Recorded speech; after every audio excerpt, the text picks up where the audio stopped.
सभी हमारे एंकलेक्स सीरीज़ में एंकलेक्स क्वेश्चन सोल्व कराने की सीरीज़ में सेशन में आज का हमारा सेशन है 12वां सेशन, जिसमें हम शुरू कर रहे हैं आज का पहला क्वेश्चन। फर्स्ट क्वेश्चन हमारा है, the doctor has ordered anti thrombolic stocking to be applied to the leg of the client with peripheral vascular disease. एक पेरिफेरल वास्कुलर डिजीज यानी कि पेरिफेरल मीन्स लोअर लिम्स का या लोअर लिम्स की vascular blood vessels का disorder है और patient को एंटी थ्रोम्बोलिक स्टोकिंग पहनने के लिए डॉक्टर ने बोला है पैर में। The nurse knows that the proper method of applying the stocking. Nurse को पता होना चाहिए प्रॉपर मेथड स्टोकिंग को अप्लाई करने का क्या है, ये आपसे इसमें पूछा गया है। ऑप्शन फर्स्ट है हमारे पास में, before rising in the morning. क्या पेशेंट को स्टोकिंग को सुबह उठने से पहले पहन लेना चाहिए। दूसरा ऑप्शन है with the client in A standing position, या पेशेंट को स्टैंडिंग पोजीशन में खड़ा रहने के बाद में उसको पहनना चाहिए। थर्ड ऑप्शन है after bathing and applying powder, नहाने के बाद में और पाउडर अप्लाई करने के बाद में स्टोकिंग को पहनना चाहिए। या before retiring in the evening, या इवनिंग में बेड पे जाने से पहले पहन लेना चाहिए। तो आपको पता होना चाहिए एंटी थ्रोम्बोलिक मेडिकेशन जो होती है स्टोकिंग, एंटी थ्रोम्बोलिक स्टोकिंग का पर्पज़ है कि जो पेरिफेरल्स या लोअर लिम्स में जो ब्लड और जो लिम्फ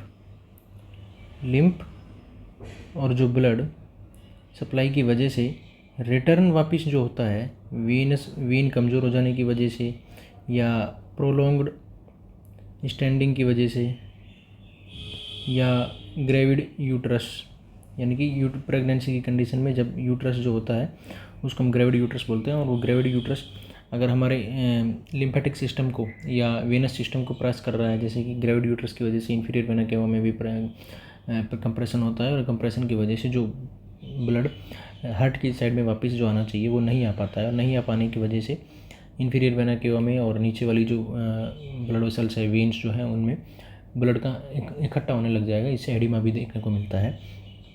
तो इस तरह के जो स्टोकिंग है इनका मेन पर्पज़ होता है कि जो हार्ट की तरफ जो वापस से ब्लड आ रहा है इम्प्योर ब्लड जो है उसको अच्छे से पूरे ब्लड को लोअर लिम्स से हार्ट की तरफ भेजा जाए, ना कि वहाँ पे रुकने दिया जाए, क्योंकि अगर वो रुकेंगे तो वेन वहाँ पे डायलेट हो जाएगी, डायलेट होगी तो पेरिफेरल वास्कुलर डिजीज पेशेंट में देखने को मिलेगी।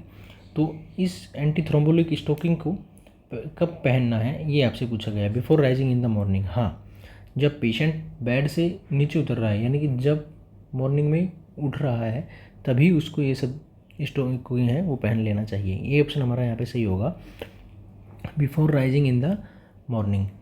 उसको उठने से पहले, बेड से नीचे उतरने से पहले उसको ये स्टोकिंग को पहन लेना चाहिए। दूसरा ऑप्शन था with the client in standing position. Standing position में क्लाइंट को हम स्टोकिंग पहनने के लिए मना करेंगे, क्योंकि अगर पेशेंट खड़ा हुआ है तो इसका मतलब है कि उसके लोअर लिम्स में जो ब्लड है या जो लिम्फ है वो पहले से ही लोअर वाले लिम्स में ज़्यादा है, और ज़्यादा है इसका मतलब जब आपने स्टोकिंग अप्लाई कर दिया है तो वो पूरा ब्लड स्टोकिंग की वजह से कंप्रेशन होगा, और कंप्रेशन की वजह से वो पूरा ब्लड भी वापस नहीं आ पाएगा जो पहले से नीचे की तरफ गया हुआ है, या जो स्टैंडिंग की वजह से जो नीचे ब्लड इकट्ठा होने लग गया है पेरिफेरल वास्कुलर डिजीज़ में, उनके जो वेन के जो वाल्व्स हैं वो कमज़ोर हो जाते हैं। कमज़ोर हो जाने की वजह से वेन डायलेट हो जाती है, और डायलेट होने की वजह से वहाँ पे ज़्यादा ब्लड इकट्ठा रहने लग जाता है और वो फिर फर्दर वास्कुलर डिजीज़ में कन्वर्ट हो जाता है।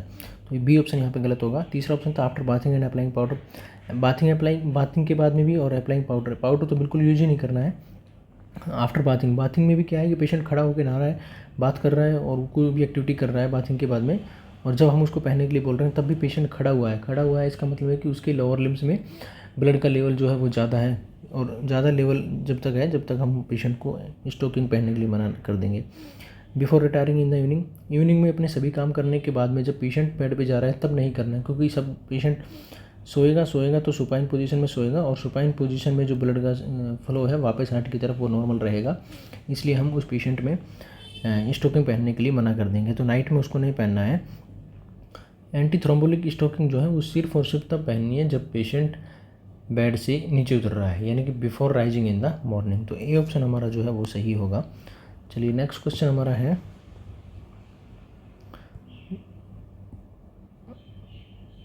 The nurse is preparing a client with axillopopliteal bypass graft for discharge, the client should be taught to avoid. एक पेशेंट है जिसको एक्जिलोपोप्लिटल बाईपास ग्राफ्ट यानी कि axilla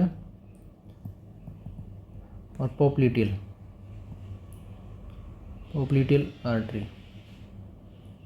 bypass graft for discharge. एक पेशेंट है जिसका एक्जिला और पोप्लिटेल आर्टरी बाईपास ग्राफ्ट हो रखा है, एक्जिला वाली एक्जिलरी वेन आर्टरी से लेकर के। तो एक्जिलो पोप्लिटेल बाईपास ग्राफ्ट जिस पेशेंट का हुआ है उसको नर्स क्या टीच कराएगी कि the client should be told to avoid, patient को क्या अवॉइड करना चाहिए। देखिए इसमें क्या होता है, एक्जिला और पोप्लिटेल आर्टरी जो है उनका कनेक्शन किया जाता है लोअर लिम्स को जिंदा रखने के लिए।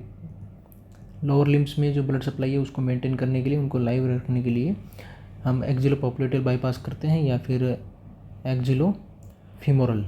अगर ब्लड सप्लाई के वो एक्जिला से एक्जिलर आर्टरी से फीमोरल आर्टरी में ऐड कर दिया है तो उसको हम एक्जिलो फीमोरल बोलते हैं, और एक्जिला से पोप्लिटेल आर्टरी में अटैच कर दिया है तो उसको हम बोल रहे हैं एक्जिलो पोप्लिटेल। अभी आपके पास में ये पेशेंट है एक्जिलो पोप्लिटेल बाईपास करने वाला, तो उसको क्या अवॉइड करने के लिए नर्स बोलेगी, using a recliner to rest. दूसरा ऑप्शन है resting in supine position, third option is sitting in a straight chair, fourth option is sleeping in right Sims position. देखिए इस पेशेंट को हमें ऐसा रखना है कि पेशेंट को जो बाईपास ग्राफ्ट जो हुआ है वो किंक या मुड़ नहीं पाए, यानी कि उस पर कोई प्रेशर नहीं आए और वो मुड़े नहीं। और अगर प्रेशर नहीं आएगा और मुड़ेगा नहीं तो इसका मतलब है कि लोअर लिम्स को ब्लड की सप्लाई अच्छे से होती रहेगी, उसमें कोई प्रॉब्लम नहीं आएगी, यानी कि वास्कुलरिटी लोअर लिम्स की बनी रहेगी। ये हमें यहाँ पे मेन पर्पज़ होना चाहिए। तो इनमें से कुछ ना कुछ पेशेंट गलत कर रहा है, इसलिए हमें उसको अवॉइड करना है, अवॉइड हमें करना है। फर्स्ट है using a recliner to rest. Recliner ऐसा होता है जैसे इस तरह से, अगर हम बेड की बात करें तो बेड हो गया बिल्कुल फ्लैट और रिक्लाइनर हो गया ऐसे। इसमें क्या है कि पेशेंट ऐसे ही लेटेगा, और ऐसे ही लेटेगा तो यहाँ पे पेशेंट कहीं पे भी अपने लोअर लिम्स को मोड़ नहीं रहा है, या उस पर लोअर लिम्स पे या जहाँ पे ग्राफ्ट लगा है उस पर कोई प्रेशर नहीं आ रहा है। प्रेशर नहीं आ रहा है तो लोअर लिम्स की सप्लाई यहाँ पे बनी रहेगी रिक्लाइनर में। रेस्टिंग इन सुपाइन पोजीशन, अगर सुपाइन पोजीशन में भी पेशेंट लेटेगा तो भी उसमें कहीं पे कुछ प्रॉब्लम नहीं है कि कोई कंप्रेशन नहीं है और ग्राफ्ट कहीं से भी मुड़ा हुआ नहीं है या किंक नहीं हो रहा है, इसलिए यहाँ पे भी ब्लड की सप्लाई नहीं आएगी। तो हम पेशेंट को ये दोनों चीज़ें करने के लिए बोल सकते हैं, रिक्लाइनर के लिए भी बोल सकते हैं और रेस्टिंग इन सुपाइन पोजीशन के लिए भी बोल सकते हैं। तीसरा ऑप्शन है sleeping in right Sims position. अगर पेशेंट राइट सिम्स पोजीशन भी ले रहा है तो उसमें भी ग्राफ्ट वाली जो साइट है या जो वास्कुलर वहाँ पे सप्लाई है उसमें कोई प्रॉब्लम नहीं आएगी, क्योंकि यहाँ पे भी कोई भी किंक और प्रेशर ग्राफ्ट वाली साइड पे देखने को नहीं मिलेगा। सिटिंग इन ए चेयर, ये एक ऑप्शन था, तो ये तीनों ऑप्शन हमारे नहीं होंगे, क्योंकि उसको रिक्लाइनर पे बोल सकते हैं तो ये अवॉइड नहीं करना है। सुपाइन पोजीशन के लिए भी हम पेशेंट को बोलेंगे तो क्योंकि सुपाइन भी अवॉइड नहीं करना है और राइट सिम पोजीशन को भी अवॉइड नहीं करता है, तो ये तीनों पोजीशन, ये तीनों आंसर यहाँ पे गलत होंगे। सही ऑप्शन की यहाँ पे बात हो रही थी कि पेशेंट इनमें से कुछ ना कुछ गलत कर रहा है। क्या गलत कर रहा है? सिटिंग इन स्ट्रेट चेयर, ये ऑप्शन हमारा सही होगा। मान लीजिए ये एक चेयर है, स्ट्रेट चेयर है, यहाँ पे पेशेंट बैठ रहा है, ये पेशेंट के लोअर लिम्स हो गए। अब यहाँ पे क्या है कि जो वेस्ट वाला एरिया है जहाँ से इसका ग्रोइन एरिया है और ये जो पोप्लिटेल एरिया है, तो ग्रोइन एरिया और ये पोप्लिटेल एरिया दोनों से ही लोअर लिम्स उसके मुड़ रहे हैं, यहाँ पे भी मुड़ रहे हैं और यहाँ पे मुड़ रहे हैं। तो ये दोनों जगह पे पोप्लिटेल एरिया में भी और लोअर ग्रोइन एरिया में भी दोनों जगह किंकिंग हो सकती है, कंप्रेशन हो सकता है, और किंकिंग और कंप्रेशन होने की वजह से पेशेंट के लोअर लिम्स में ब्लड की सप्लाई कम हो सकती है, और ब्लड की सप्लाई अगर लोअर लिम्स में कम हो रही है तो वहाँ पे वास्कुलरिटी कम हो जाएगी। वास्कुलरिटी कम हो जाएगी, इसका मतलब है कि वहाँ पे ब्लड की सप्लाई कम हो जाएगी, और इस ब्लड की सप्लाई को हमें मेंटेन करना है, ना कि कम करना है। इसलिए ये ऑप्शन यहाँ पे सही होगा। पेशेंट को अवॉइड करना है sitting in a straight chair, हम पेशेंट को स्ट्रेट चेयर पर बैठने के लिए मना करेंगे। चलिए नेक्स्ट क्वेश्चन हमारा है, while caring for a client of hypertension the nurse notes the following vital sign: BP 140/20, pulse 120, respiration 36, temperature 100.8 degree Fahrenheit. यानी कि ये वाइटल्स जो है वो बढ़े हुए हैं। पल्स टैकीकार्डिया यहाँ पे देखने को मिल रहा है, रेस्पिरेशन 36, टैकीपनिया देखने को मिल रहा है, यहाँ पे भी हाइपरथर्मिया भी देखने को मिल रहा है, हाइपर बीपी जो है वो टेम्परेचर जो है वो बढ़ा हुआ देखने को मिल रहा है, और यहाँ पे सिस्टोलिक बीपी 140 है और डायस्टोलिक बीपी सिर्फ ओनली 20 है, 140/20। तो यहाँ पे क्या है कि पेशेंट के वाइटल्स में कुछ चेंजेस देखने को मिल रहे हैं। तो the nurse initial action should be, तो नर्स का क्या एक्शन होगा? Call the doctor, recheck the vitals, obtain arterial blood gas, ABG analysis, या ऑब्टेन एंड ईसीजी। या ईसीजी करेगी नर्स, या एबीजी एनालिसिस करेगी, या वाइटल साइन दोबारा से चेक करेगी, या डॉक्टर को बुलाएगी। देखिए यहाँ पे क्या है, ये एबनॉर्मल वाइटल्स हैं। तो 140/20 यहाँ पे बीपी की अगर हम बात करें तो बीपी वाइडेंड पल्स प्रेशर बढ़ा हुआ देखने को मिल रहा है। Pulse pressure difference between systolic and diastolic blood pressure, तो यहाँ पे सिस्टोलिक और डायस्टोलिक ब्लड प्रेशर में बहुत ही ज़्यादा अंतर है, इसको हम बोल रहे हैं widened pulse pressure. Pulse pressure बहुत ही ज़्यादा बढ़ा हुआ है, पल्स टैकीकार्डिया हो रहा है, यहाँ पे टैकीपनिया हो रहा है, टेम्परेचर भी बढ़ा हुआ है। तो नर्स का फर्स्ट एक्शन क्या होगा? Recheck the vital sign. दोबारा से वाइटल साइन चेक नहीं करेगी, क्योंकि आपको पता लग रहा है यहाँ पे वाइडेंड पल्स प्रेशर है, दोबारा से वाइटल साइन चेक करने में टाइम का वेस्टेज है। दूसरा ऑप्शन है obtain arterial blood gas, ABG analysis doctor करेगा, और वैसे भी ये फर्स्ट प्रायोरिटी नहीं है। यहाँ पे पूछा गया है इनिशियल एक्शन, फर्स्ट एक्शन क्या होगा, ऑब्टेन एंड ईसीजी, ईसीजी के लिए भी डॉक्टर बोलेगा और ये भी फर्स्ट प्रायोरिटी नहीं है। नर्स का फर्स्ट यहाँ पे काम होगा कॉल द डॉक्टर, डॉक्टर को बुलाएगी, उसको इन्फॉर्म करेगी इस पेशेंट के ये वाइटल्स आ रहे हैं जो कि एबनॉर्मल है, और डॉक्टर इसमें जो भी एक्शन लेंगे या जो इंस्ट्रक्शन देंगे उसको नर्स कैरी आउट करेगी, इसलिए ए option is the correct answer.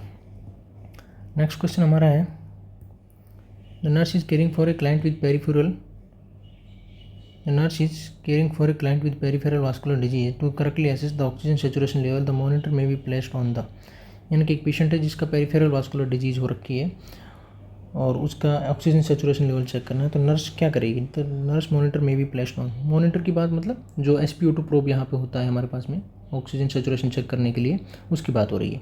तो SpO2 प्रोब को नर्स कहाँ पे चेक अटैच करेगी, एब्डोमेन, एंकल, ईयरलोब और चिन, कहाँ पे प्लेस करेगी। अभी आपको पता होना चाहिए कि जो SpO2 प्रोब जो होती है उस SpO2 प्रोब को हम नॉर्मली फिंगर में अप्लाई करते हैं, और अगर फिंगर में अप्लाई नहीं कर रहे हैं तो हम उसको ईयर लोब के रूप में, सेकंड प्रायोरिटी के रूप में हम उसको ईयर लोब में अप्लाई कर सकते हैं और वहाँ से SpO2 को मेजर कर सकते हैं। तो एब्डोमेन पे अप्लाई नहीं करेगी, एंकल पे अप्लाई नहीं करेगी, ये फिंगर का ऑप्शन नहीं है, तो फिंगर अगर होता तो हम फिंगर के साथ में जाते हैं, इसलिए ईयर लोब के साथ में जाएंगे, क्योंकि नर्स अगर SpO2 प्रोब को कनेक्ट कर रही है तो उसको भी फिंगर नहीं है, ये फिंगर ऑप्शन में नहीं है, फिंगर को प्रायोरिटी नहीं दे रहे हैं, तो हम ईयर लोब को प्रायोरिटी देंगे। चिन पे भी अप्लाई नहीं करेगी, यहाँ पे थर्ड ऑप्शन सी जो है आपका वो सही होगा कि नर्स ईयर लोब पे SpO2 प्रोब को अटैच करेगी और पेशेंट का सेचुरेशन लेवल चेक करेगी। नेक्स्ट क्वेश्चन हमारा है the client has a prescription for a calcium carbonate compound to neutralise stomach acid, the nurse should assess the client for, यानी कि एक पेशेंट है जिसको कैल्शियम कार्बोनेट का मेडिकेशन चल रहा है to neutralise stomach acid, calcium carbonate को हम पेशेंट को स्टमक में जो एसिड है उसको न्यूट्रलाइज करने के लिए यानी कि एसिडिटी के केस में दे रहे हैं। The nurse should assess the client for, तो नर्स क्या असेस करेगी पेशेंट में, कॉन्स्टिपेशन, हाइपरफॉस्फेटेमिया, हाइपोमैग्नीशियमिया और डायरिया। देखिए कैल्शियम कार्बोनेट जो है वो पेशेंट में कॉन्स्टिपेशन क्रिएट करता है। कैल्शियम कार्बोनेट पेशेंट्स में, जो पेशेंट एसिडिटी के केसेस में कैल्शियम कार्बोनेट ले रहे हैं उनमें पेशेंट में कैल्शियम कार्बोनेट के साइड इफेक्ट के रूप में कॉन्स्टिपेशन देखने को मिलता है, इसलिए ये ऑप्शन हमारा सही होगा। हाइपरफॉस्फेटेमिया कैल्शियम कार्बोनेट की वजह से नहीं होगा, हाइपोमैग्नीशियमिया भी नहीं होगा और डायरिया भी नहीं होगा। तो ऐसे पेशेंट जो कैल्शियम कार्बोनेट मेडिसिन ले रहे हैं स्टमक को न्यूट्रलाइज करने के लिए, स्टमक एसिड को न्यूट्रलाइज करने के लिए, तो उनमें कॉन्स्टिपेशन हमें देखने को मिलेगा, तो यहाँ पे A option is the correct answer.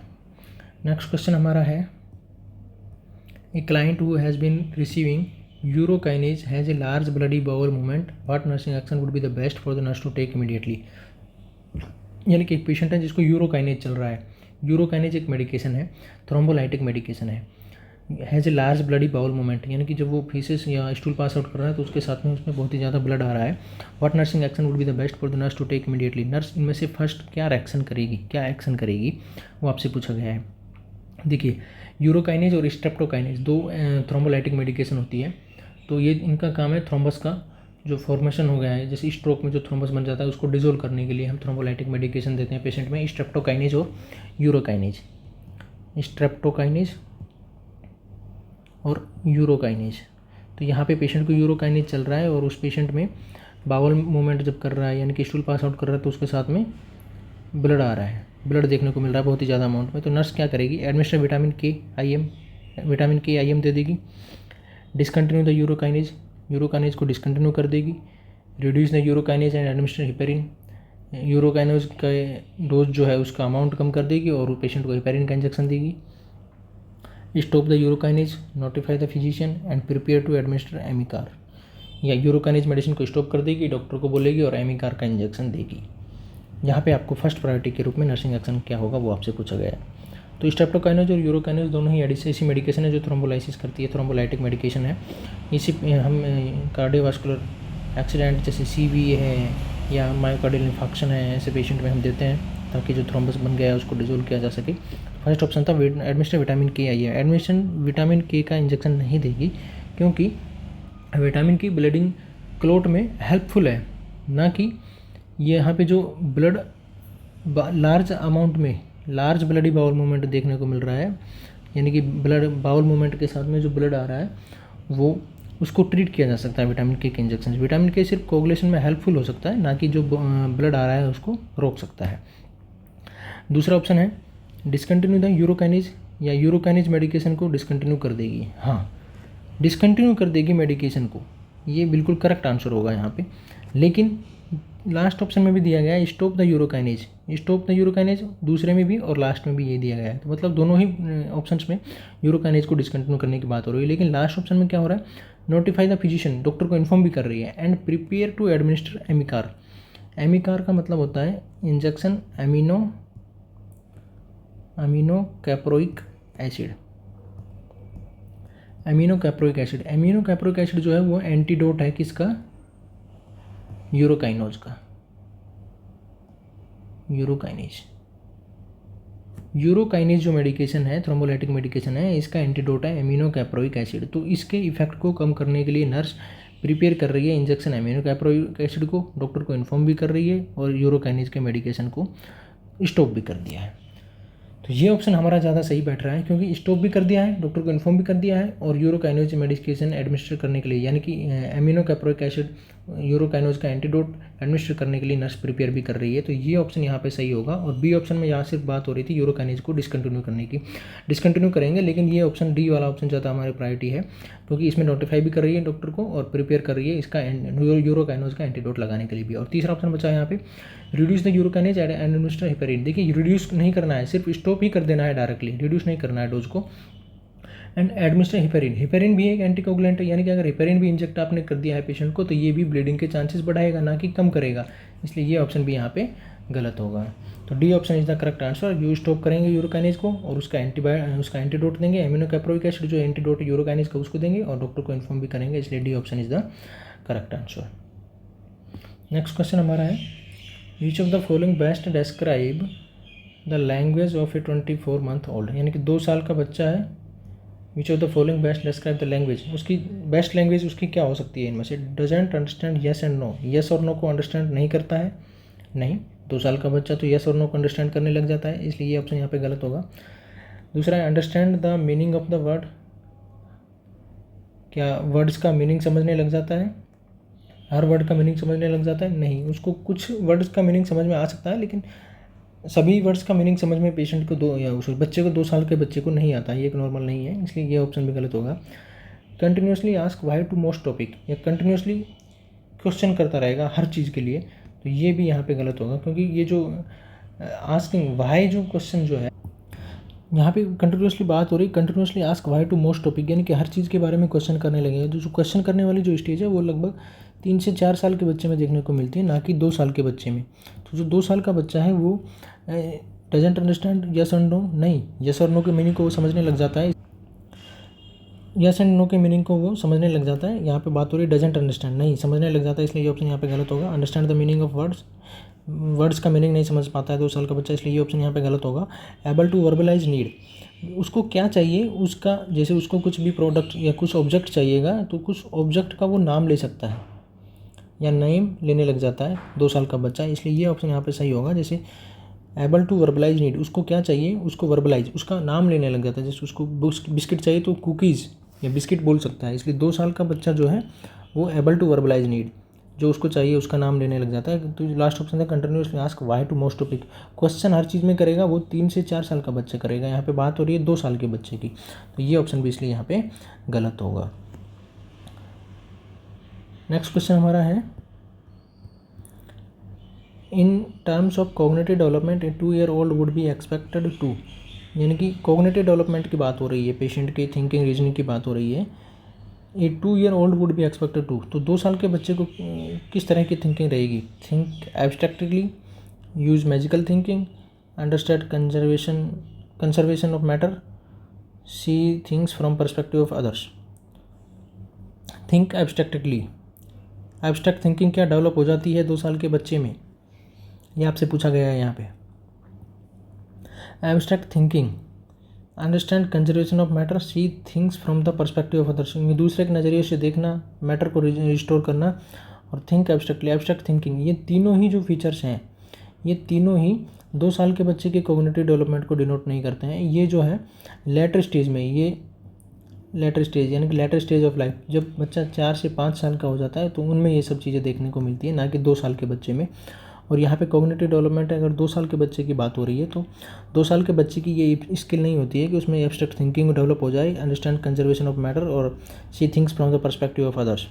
तो ये तीनों ऑप्शन यहाँ पे गलत होंगे, यहाँ पे बी ऑप्शन सही होगा, क्योंकि यूज़ मैजिकल थिंकिंग, जो बच्चा यहाँ पे है वो मैजिकल थिंकिंग का यूज करेगा। यहाँ पे मैजिकल थिंकिंग 2 साल के बच्चे में देखने को मिलती है। 2 साल के बच्चे में मैजिकल थिंकिंग का मतलब क्या हुआ, मान लीजिए उसके पास में कैट टॉय है, बिल्ली वाला खिलौना है, तो वो उस टॉय को रियल समझता है, रियल कैट समझता है, यानी कि कैट टॉय है उसको वो रियल कैट समझ रहा है, इसको हम बोलते हैं मैजिकल थिंकिंग। तो 2 साल के बच्चे में ही मैजिकल थिंकिंग देखने को मिलती है। कॉग्निटिव डेवलपमेंट यहाँ पे पूछा गया था, कॉग्निटिव डेवलपमेंट है की बात हो रही है, 2 साल के बच्चे में क्या आपको एक्सपेक्ट करेंगे, तो 2 साल के बच्चे में हम एक्सपेक्ट करेंगे मैजिकल थिंकिंग। मैजिकल थिंकिंग मतलब जैसे उसके पास में कैट टॉय है तो उसको रियल कैट समझता है, उससे डरे, कैट टॉय से अगर डर रहा है तो बच्चा रियल कैट से भी डर रहा है, ये उसमें मैजिकल थिंकिंग देखने को मिलेगी। तो 2 साल के बच्चे में मैजिकल थिंकिंग डेवलप हो जाती है, इसलिए B option is the correct answer. Next question हमारा है, the nurse is ready to begin an exam of a 9-month-old infant, the child is sitting in his mother's lap, what should the nurse do first. यानी कि nurse एक patient का examination करना चाह रही है, पेशेंट कौन है, 9 मंथ का बच्चा है, इन्फेंट है। The child is sitting his mother's lap, mother अपनी बेबी अपनी मदर की गोदी में बैठा हुआ है, what should the nurse do first, nurse first क्या करेगी, check the Babinski reflex, listen to the heart and lung sound, palpate the abdomen, check tympanic membrane. तो नर्स फर्स्ट क्या करेगी आपसे पूछा गया है, check the Babinski reflex. Babinski reflex 2 साल तक के बच्चे में नॉर्मल होता है, उसके बाद में एब्सेंट हो जाता है। बाबिन्स्की रिफ्लेक्स क्या होता है, बाबिन्स्की रिफ्लेक्स में हम पेशेंट या बच्चे के जो प्लांटर है या जो सोल है, सोल में लेटरल साइड में हील से टोइज़ की तरफ स्ट्रोक करते हैं, उस में क्या होगा, पेशेंट के जो ग्रेटर टोय यानी कि बड़ा वाला पैर का जो अंगूठा है उसका डॉर्सिफ्लेक्शन देखने को मिलेगा, और जो बाकी 4 उंगलियां जो पैर के जो 4 छोटे वाले टोय हैं ये प्लांटर फ्लेक्शन देखने को मिलता है। ये एक नॉर्मल रेस्पॉन्स है बच्चे में, 2 साल तक के बच्चे में। अगर ये 2 साल के बाद में भी हो रहा है तो इसका मतलब है कि पॉजिटिव बाबिन्स्की रिफ्लेक्स है। पॉजिटिव बाबिन्स्की रिफ्लेक्स का मतलब हो गया कॉर्टिको स्पाइनल ट्रैक्ट में कहीं ना कहीं बच्चे को इंजरी है या पेशेंट को इंजरी है। तो check the Babinski reflex, nurse पहले बाबिन्स्की रिफ्लेक्स के लिए चेक करेगी, नहीं करेगी बाबिन्स्की रिफ्लेक्स के लिए। दूसरा ऑप्शन है पाल्पेट द एब्डोमेन, एब्डोमेन को भी फर्स्टली पाल्पेट नहीं करेगी। लास्ट ऑप्शन था check tympanic membrane, tympanic membrane को भी फर्स्टली चेक नहीं करेगी। क्यों नहीं करेगी, क्योंकि ये जो तीनों ऑप्शंस हैं, check Babinski reflex, palpate abdomen और चेक टिम्पैनिक मेम्ब्रेन, अगर इनको पहले करेगी तो बच्चा क्या है कि बच्चे में एक डर होगा और वो क्राई कर सकता है, बच्चा क्राई कर सकता है और उसमें डर होगा। तो अगर ये तीनों ही बिगिनिंग में यानी कि स्टार्टिंग में अगर इन तीनों रेस्पॉन्सेज को चेक किया गया तो बच्चा डर सकता है और उससे रोएगा। तो listen to the heart and lung sound, जो साउंड नर्स सुनना चाह रही है, हार्ट की और लंग्स की जो साउंड को सुनना चाह रही है वो करेक्टली या एग्जैक्ट हमें सुनाई नहीं देगी। इसीलिए हमें इस चीज़ को अवॉइड करना है कि हम जो आवाज़ सुनना चाह रहे हैं हार्ट एंड लंग्स की वो हमें पार्टिकुलरली या क्लियर सुनाई दे। तो बी ऑप्शन हमारा यहाँ पे सही होगा, क्योंकि नर्स पहले हार्ट और लंग्स की साउंड को सुनेगी। अगर उसके बाद में बच्चा रोता है तो रोते हुए बच्चे में भी हम बाबिन्स्की रिफ्लेक्स और एब्डोमेन को पाल्पेट और उसके टिम्पैनिक मेम्ब्रेन को एग्जामिन कर सकते हैं। लेकिन अगर पहले बच्चा रोने लग गया तो हम उसके हार्ट और लंग्स का साउंड को क्लियर सुन नहीं पाएंगे, इसलिए बी ऑप्शन हमारा सही होगा। और बी ऑप्शन में हम क्या कर रहे हैं कि listen to the heart and lung sound firstly, हम उसके फर्स्टली हार्ट और लंग साउंड को सुनेंगे, बाकी इन ऑप्शंस को बाद में या चेक बाबिन्स्की रिफ्लेक्स बाद में चेक करेंगे, एब्डोमेन भी पाल्पेट बाद में करेंगे और टिम्पैनिक मेम्ब्रेन को भी बाद में देखेंगे। नेक्स्ट क्वेश्चन हमारा है, which of the following example represent parallel play. आपसे पूछा गया कि इनमें से कौन सा एग्जाम्पल है जो पैरेलल प्ले को डिनोट कर रहा है। पैरेलल प्ले क्या होता है, डेमोन्स्ट्रेटेड बाई 2 चिल्ड्रन, 2 चिल्ड्रन यानी कि 2 बच्चे होंगे, play side by side, 2 children side by side play करेंगे, यानी कि एक दूसरे के आसपास में खेलेंगे बट नॉट टुगेदर, आपस में नहीं खेलेंगे, एक दूसरे के साइड में खेलेंगे। यानी कि एक ऐसा प्ले जिसमें 2 बच्चे या 2 कैंडिडेट कम से कम होंगे, साइड बाई साइड एक दूसरे के पास में खेलते रहेंगे, बट एक ही गेम में नहीं खेलेंगे, एक ही गेम नहीं खेलेंगे, एक ही प्ले नहीं करेंगे, बट नॉट टुगेदर, एक गेम में ही दोनों नहीं रहेंगे, दोनों अलग अलग गेम खेलेंगे लेकिन साइड बाई साइड खेलेंगे और 2 बच्चे होंगे, यानी कि कम से कम 2 कैंडिडेट होंगे, साइड बाय साइड खेलेंगे, एक दूसरे के आसपास में खेलते रहेंगे, बट नॉट टुगेदर, दोनों एक ही गेम नहीं खेलेंगे। ये होता है पैरेलल प्ले। फर्स्ट ऑप्शन यहाँ पे पूछा गया है कि इसका मतलब पूछा जा रहा है आपसे कि पैरेलल प्ले इनमें से कौन सा है। Jenny and Tommy share their toys. देखिए जेनी एंड टॉमी 2 बच्चे हैं, शेयर देयर टॉयज, वो दोनों अपने टॉयज जो हैं उनको शेयर कर रहे हैं, एक दूसरे को दे रहे हैं। तो ये क्या एक दूसरे को दे रहे हैं, मतलब एक ही गेम खेल रहे हैं, तो एक ही गेम खेल रहे हैं, वो पैरेलल प्ले नहीं होता है, इसलिए ये ऑप्शन हमारा गलत होगा। पैरेलल प्ले में साइड बाई साइड में खेलेंगे लेकिन अलग अलग गेम होंगे दोनों के, तो इसलिए ये पैरेलल प्ले नहीं होगा। ये होगा एक पार्टिसिपेटिव प्ले। पार्टिसिपेटिव यानी कि ये एक दूसरे के साथ में खेल रहे हैं और एक ही ऑब्जेक्ट से खेल रहे हैं या एक ही गेम खेल रहे हैं, उसको हम बोलते हैं पार्टिसिपेटिव प्ले। दूसरा ऑप्शन है Jimmy play with his car besides Mary who is playing with her doll. Jimmy नाम का बच्चा वो अपनी कार के साथ में खेल रहा है, बिसाइड्स मैरी, साइड मैरी के साइड में, Mary who is playing with her doll, और जो मैरी नाम का जो बच्चा है वो अपनी डॉल के साथ में खेल रहा है। तो देखिए यहाँ पे 2 चिल्ड्रन हैं, Jimmy and Mary, side by side, beside यानी कि दोनों एक दूसरे के आसपास में खेल रहे हैं। जिम्मी खेल रहा है अपनी कार से और मैरी खेल रही है अपनी डॉल से। तो हमने बात की थी यहाँ पे साइड बाय साइड में खेल रहे हैं बट नॉट टुगेदर, यानी कि दोनों एक ही गेम नहीं खेल रहे हैं।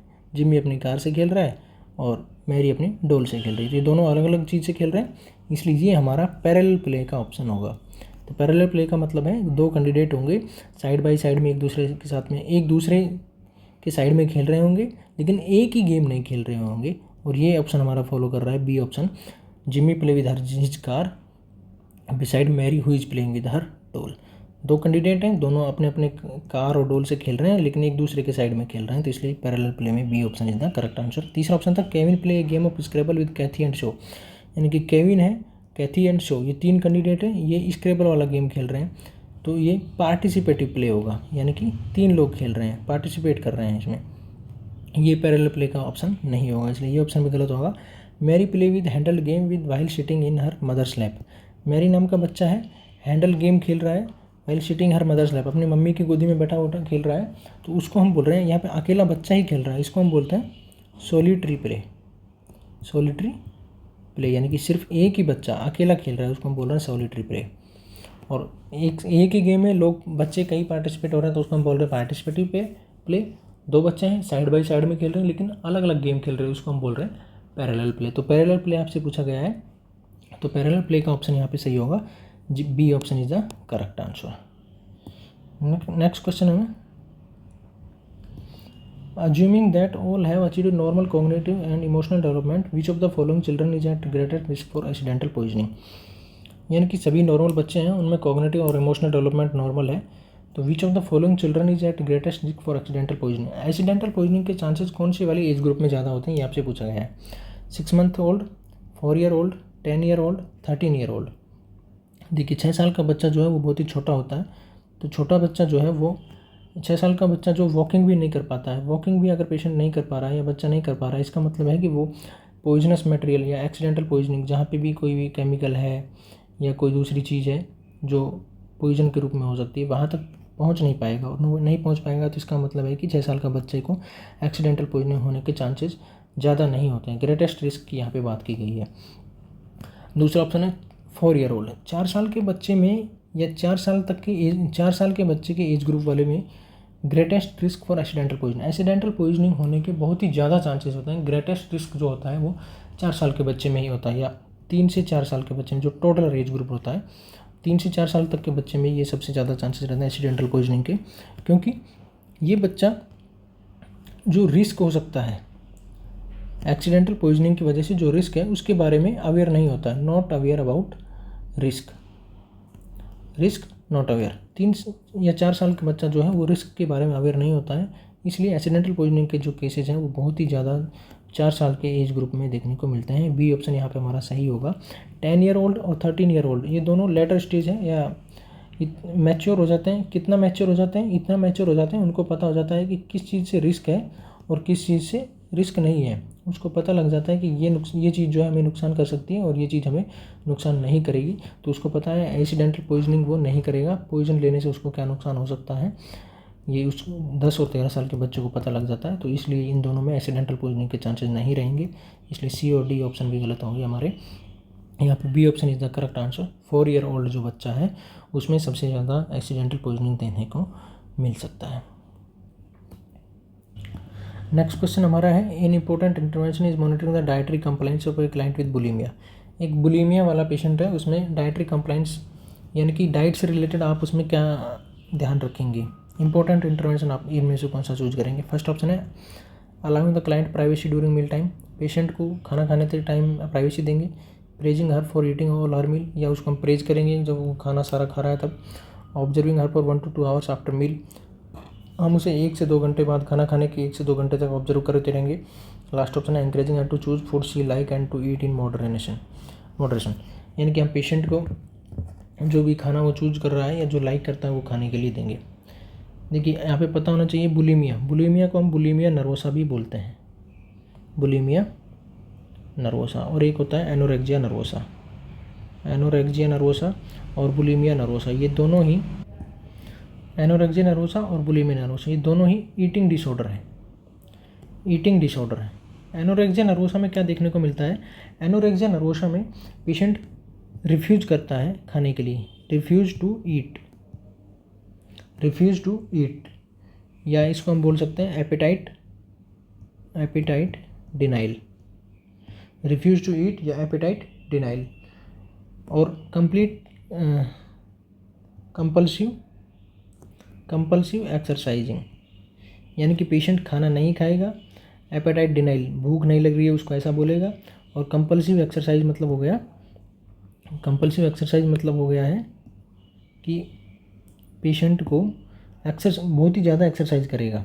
एनोरेक्सिया नर्वोसा में क्या करेगा, एनोरेक्सिया नर्वोसा में भूख नहीं लग रही है ऐसा बोलेगा। फीडिंग प्रॉब्लम क्या है, नॉट फीडिंग खाना नहीं खाएगा, एपेटाइट डिनाइल रहेगा,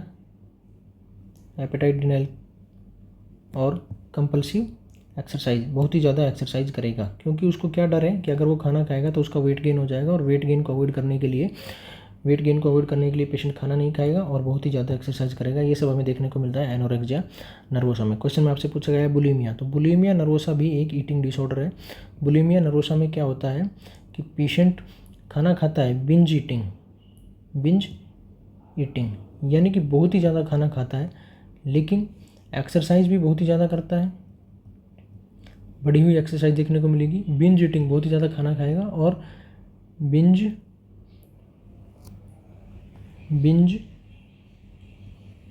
पर्ग सिंड्रोम देखने को मिलेगा बुलीमिया नर्वोसा में। बिंज पर्ग सिंड्रोम क्या है, पेशेंट बहुत ही ज़्यादा खाएगा, पर्ग्यू में जो खाया है उसको निकालेगा कैसे, या तो एनिमा लेगा, डायूरेटिक लेगा, यानी कि पेशेंट को बहुत ही ज़्यादा खाना खा रहा है इसमें, लेकिन उसको वेट गेन होने का बहुत ही ज़्यादा डर है, इसलिए बहुत ही ज़्यादा एक्सरसाइज करेगा और जो उसने खाया है उसको निकालेगा कैसे, या तो एनिमा लगाएगा, डायूरेटिक्स लेगा, या वोमिटिंग करेगा। यानी कि बहुत ही ज़्यादा खाना खाएगा लेकिन खाना खाने के उसको वेट होने का डर है, वेट बढ़ने का डर है, इसलिए वो क्या करेगा, उस खाने को निकालेगा कैसे, एनिमा लेगा, डायूरेटिक मेडिकेशंस लेगा, या वोमिटिंग कर देगा। तो वोमिटिंग जब कर देगा तो इसके तरह के पेशेंट को हमें ऑब्जर्व करने की ज़रूरत है कि पेशेंट खाना खाने के बाद में क्या वोमिटिंग कर रहा है या नहीं कर रहा है, क्योंकि इस तरह के पेशेंट्स में बार बार वोमिटिंग की वजह से उन्हें फ्लूइड और इलेक्ट्रोलाइट इम्बैलेंस, स्टार्वेशन और इवन डेथ तक हो सकती है। तो इस तरह के पेशेंट्स को हमें मॉनिटर करना है, ऑब्जर्व करते रहना है। तो फर्स्ट ऑप्शन था allowing the client privacy during meal time, हम पेशेंट को क्या प्राइवेसी देंगे, हाँ पेशेंट को प्राइवेसी दे सकते हैं, तो ये ऑप्शन हमारा यहाँ पे क्या होगा। तो इस तरह की यानी कि पेशेंट को हमें ऐसे ऑब्जर्व करना है कि पेशेंट देखना है कि वो कहीं एनिमा, डायूरेटिक्स, वॉमिटिंग या एक्सरसाइज तो नहीं कर रहा है, इसको देखने के लिए हमें पेशेंट को ऑब्जर्व करना पड़ेगा। और observing for 1 to 2 hour after meal, ये ऑप्शन हमारा यहाँ पे सही होगा, बाकी तीनों ऑप्शन यहाँ पे गलत होंगे। Allowing the client privacy during meal time, ये भी गलत होगा। Praising her for eating all her meal, यहाँ पे हम पेशेंट को प्रेज कर रहे हैं, लेकिन प्रेज करने की जरूरत नहीं है, क्योंकि बुलीमिया वाला पेशेंट तो है वो बिंज ईटिंग करता है, बहुत ही ज़्यादा पहले ही खाता है, तो यहाँ पे प्रेज करने से भी कुछ मतलब नहीं होगा, इसलिए ये भी ऑप्शन गलत होगा। Encouraging her to choose food she like and to eat in moderation, हम पेशेंट को एनकरेज करेंगे कि आप जो खाना पसंद करते हैं उसको खाइए, तो ये भी यहाँ पे गलत होगा, क्योंकि बुलीमिया वाला पेशेंट जो है वो बिंज ईटिंग करता है, तो उनको एनकरेज करने की ज़रूरत नहीं है, पेशेंट अपने आप ही बहुत ही ज़्यादा खाएगा। और इस तरह के पेशेंट में बिंज ईटिंग होगी। बिंज ईटिंग का मतलब है एक्सरसाइज ज़्यादा करेगा पेशेंट, बहुत ही ज़्यादा खाएगा तो उसको ओवरवेट से अवॉइड करने के लिए एक्सरसाइज करेगा। और बिंज पर्ज सिंड्रोम देखने को मिलेगा। बिंज पर्ज सिंड्रोम में क्या है, पेशेंट जो खाया उसको बाहर निकालने की कोशिश करेगा पुलिमिया नर्वोसा में, और इसमें एनिमा लेगा, डायूरेटिक्स लेगा या पेशेंट वोमिटिंग करेगा। और पेशेंट एनिमा ले रहा है या वोमिटिंग कर रहा है या डायूरेटिक्स ले रहा है, इसको अवॉइड करने के लिए हमें पेशेंट को ऑब्जर्व करना है। Observe the patient for 1 to 2 hour after the meal. 1 से 2 घंटा खाने के बाद में हम पेशेंट को 1 से 2 घंटा खाने के बाद तक हम पेशेंट को ऑब्जर्व करते रहेंगे। इसलिए C option is the correct answer. Next question हमारा है the client is admitted for evaluation of aggressive behavior and diagnosed with antisocial personality disorder.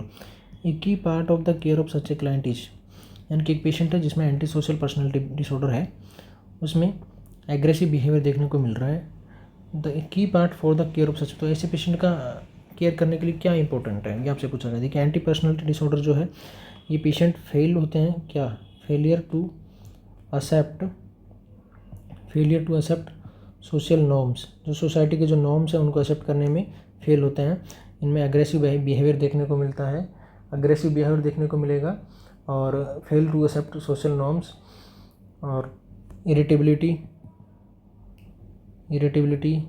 Aggressions, ये सब इसमें देखने को मिलेंगे। तो ऐसे पेशेंट का केयर करने के लिए क्या इंपॉर्टेंट है, सेटिंग रियलिस्टिक लिमिट, उनके लिए क्या रियलिस्टिक, उनका क्या लिमिट है वो सेट कर देंगे। Encouraging the client to express remorse for behaviour, यहाँ पेशेंट को अपना उनका बिहेवियर एक्सप्रेस करने के लिए बोलेंगे।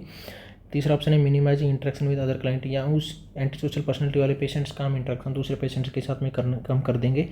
लास्ट ऑप्शन है encouraging the client to act out feeling of rage, यहाँ पेशेंट को जो उसकी रेज, गुस्से वाली जो फीलिंग है उसको एंकरेज करने के लिए बोलेंगे। देखिए पेशेंट इस तरह के पहले से ही एग्रेसिव होते हैं तो ये ऑप्शन यहाँ पे गलत होगा, डी ऑप्शन, क्योंकि हम पेशेंट को बाकी और उसका जो एंगर है उसको एक्सप्रेस करने के लिए नहीं बोलेंगे, क्योंकि ये पहले से ही एग्रेसिव है और एक्सप्रेस करने के लिए बोलेंगे तो इसका मतलब है कि पेशेंट और भी ज़्यादा एग्रेसिव हो जाएगा, इसलिए डी ऑप्शन यहाँ पर गलत होगा। Minimising interaction with other clients, हम उनके अगर इस तरह के बिहेवियर को दूसरे पेशेंट के साथ में इंटरेक्शन नहीं होने देंगे तो इससे भी पेशेंट में एग्रेसिव और इरिटेबिलिटी देखने को मिलेगी, और ये एंटी सोशल पर्सनैलिटी डिसऑर्डर में पहले से ही होता है। और अगर हम इसको मिनिमाइजिंग इंटरेक्शन अगर दूसरे पेशेंट के साथ में कर देंगे तो उससे पेशेंट को लगेगा मुझ पर और भी ज़्यादा बाउंडेशन लगा दिए गए हैं, इससे पेशेंट और भी ज़्यादा इरिटेबल और एग्रेसिव हो जाएगा, तो ये भी हमें नहीं करना है। दूसरा ऑप्शन था encouraging the client to express remorse for behaviour, यहाँ हम पेशेंट को बोलेंगे वो अपना बिहेवियर को एक्सप्रेस करे। यहाँ पे बिहेवियर एक्सप्रेस कराने की जरूरत नहीं है, कोई patient anti social personality disorder वाला है वो अपने पेशेंट के अपने बिहेवियर को अपने आप ही आपको शो करता रहेगा, तो आपको उसको बिहेवियर को ज़्यादा एक्सप्रेस करने की जरूरत नहीं है, तो ये ऑप्शन भी यहाँ पे गलत होगा।